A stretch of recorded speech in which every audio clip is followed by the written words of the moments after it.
crafty friend, it's Justine Dvorak from Stationery by Justine. I'm over here on the Trinity Stamps YouTube channel. I'm going to make this adorable card that is showing you the technique of layering stamps with different masking pieces.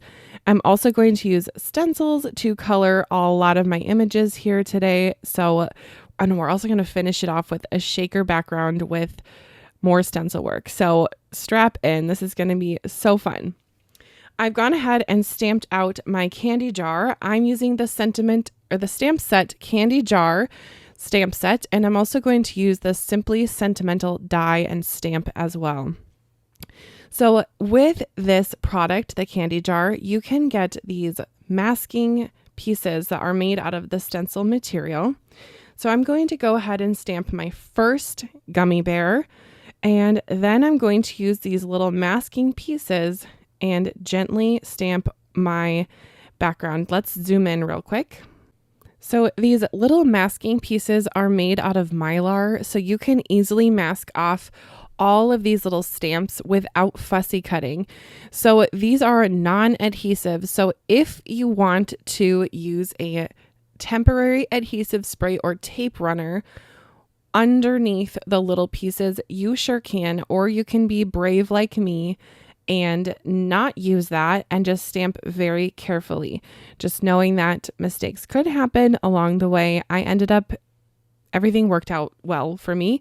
So I figured I would show you by being brave today and going ahead and doing that. I really do like this option of having these Mylar pieces instead of fussy cutting out a masking piece of paper because you can move these so easily. I'm using my tool from Trinity Stamps and just moving the little pieces around and not having to use a tweezers and peel and move and stick all the time. It just makes this whole process a little bit quicker in my opinion. So I really do like this idea, and I think it is pretty easy to do as well.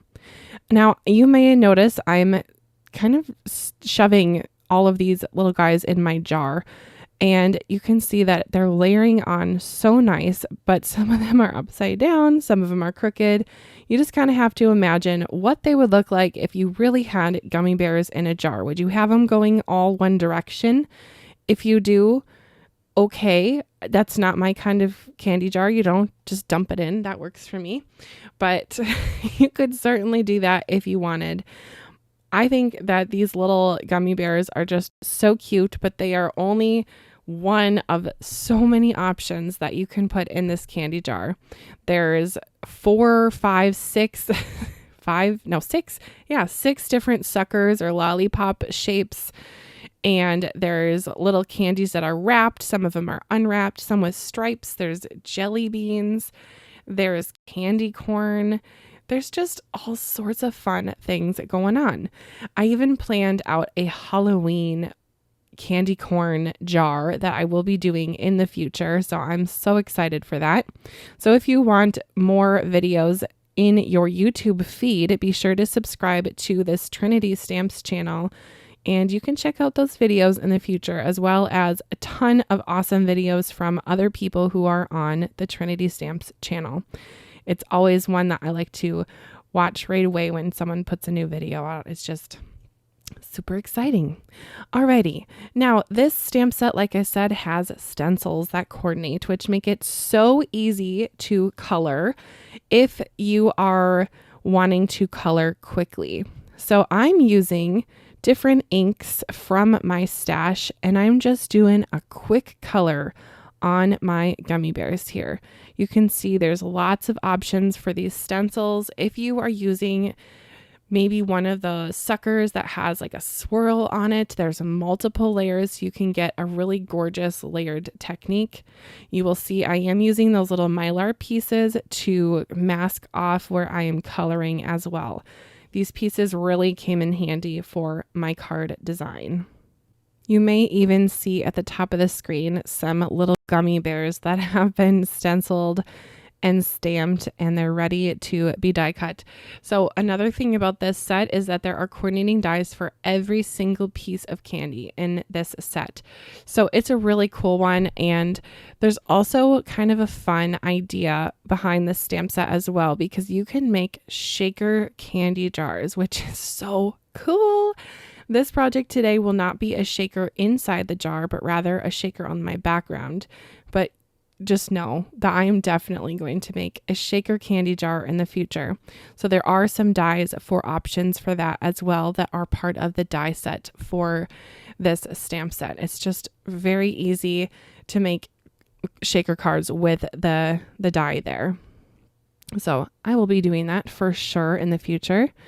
But I just want to note, I am using this little grippy mat, and it's part of my stamp wheel. And I do find that it's very helpful for doing any kind of stencil work to have some kind of a grip mat surface. So whatever you've got in your craft room, if it's kind of grippy, it does help quite a lot.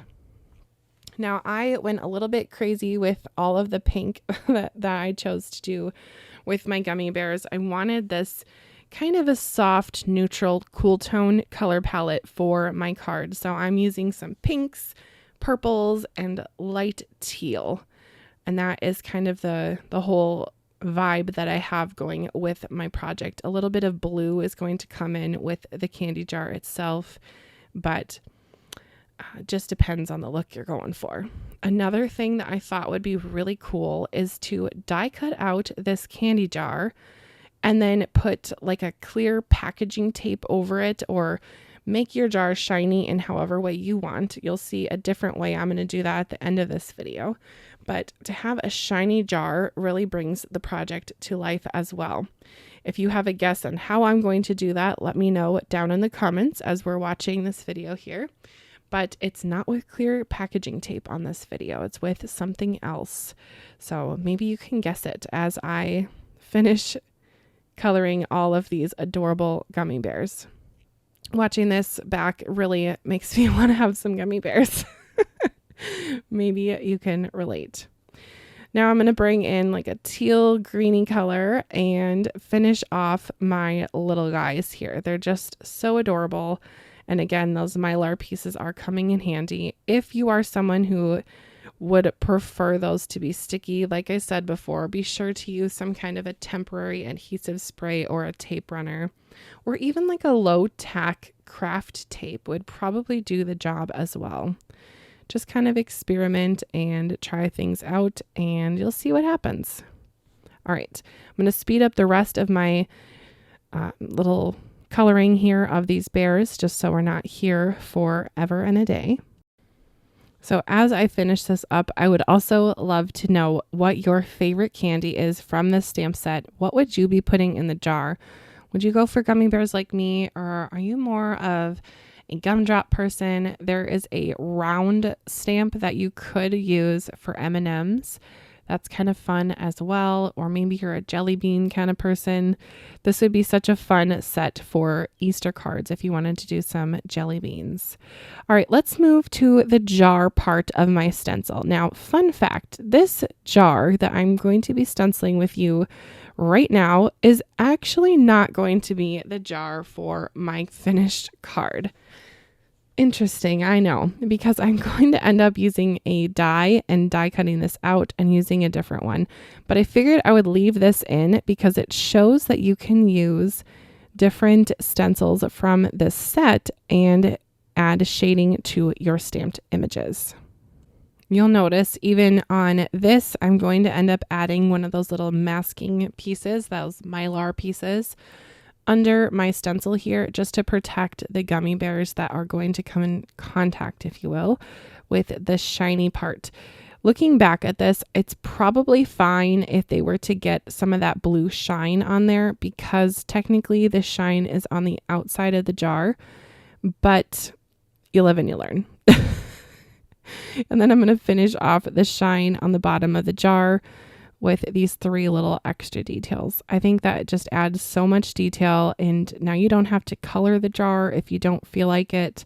You certainly could get really crafty and add different shading effects with maybe an alcohol marker or two, or some color pencils. But this is just more my style. Since I have a stencil, might as well use it.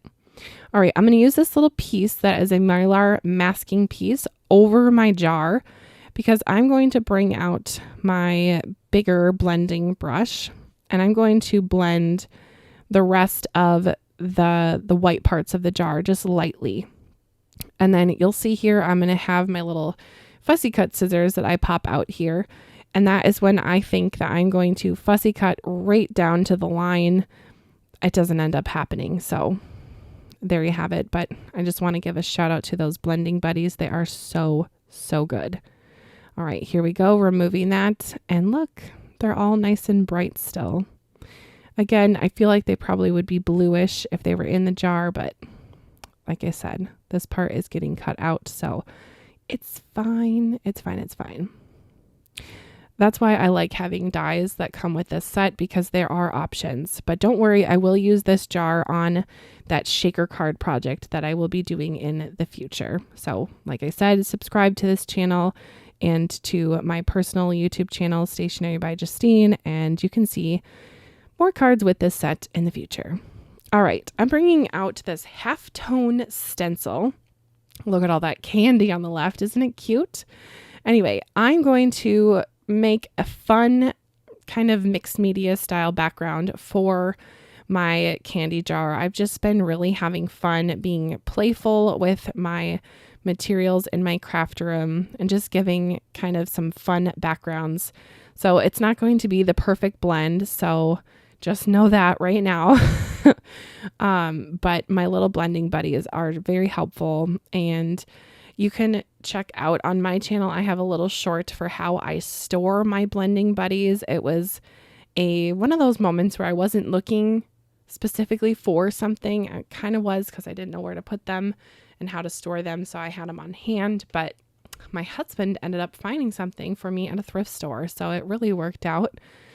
Anyway, I just went in with ink on that layer of the stencil. I'm just going to turn the stencil and I'm going to grab some shimmering paste. And I wanted to do this before I got too much farther with my details of my card, because this needs to dry. So this is from Altenew. This is the shimmer paste. So I'll just smear it over my stencil. I love this stencil. I think this is my favorite stencil of 2025. I know it looks a little crazy right there, but you got to trust the process, okay? Anyway, I've used this stencil on so many cards this year, and I don't feel like stopping. So just know that even some of those strange stencils that you might look at and go, what is that? Or how can I use that? I promise you can use it. It's just, you got to think outside the box. All right, I'm going to use a full shaker window, and this is a full A2 size. Whenever I use these, I like to pre-crease all of my edges. This is from Trinity as well. So I just take my little bone folder there and just give it a little crease. And now I'm going to try to remember how I want my scene to go, but I always forget my sentiment. And how can I with this cute sentiment set? This is the Simply Sentimental. And if you don't know about Trinity Stamps' Simply Sentimental line, you've got to know. So just know that you can use the stamp set independently or the die set independently, but they also coordinate. And I think it is so special.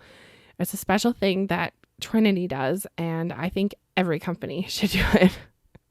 Just saying. So I have the sentiment sweet. I know I die cut out sweeter, but I didn't want to cover up too much in my jar. So sweet it is. And then I stamped out As Can Be from the stamp set.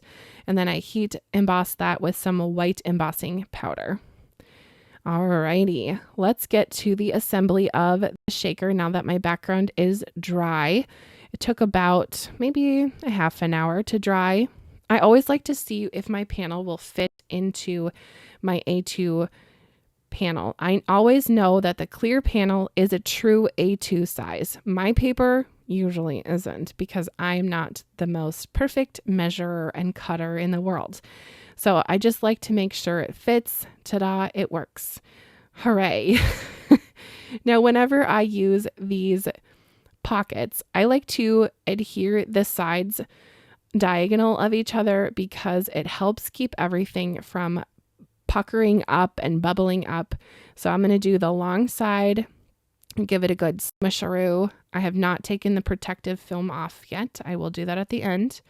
Then I go opposite, so diagonal across, and just give a little smushy smush. Really smush it, and then do one of the short sides.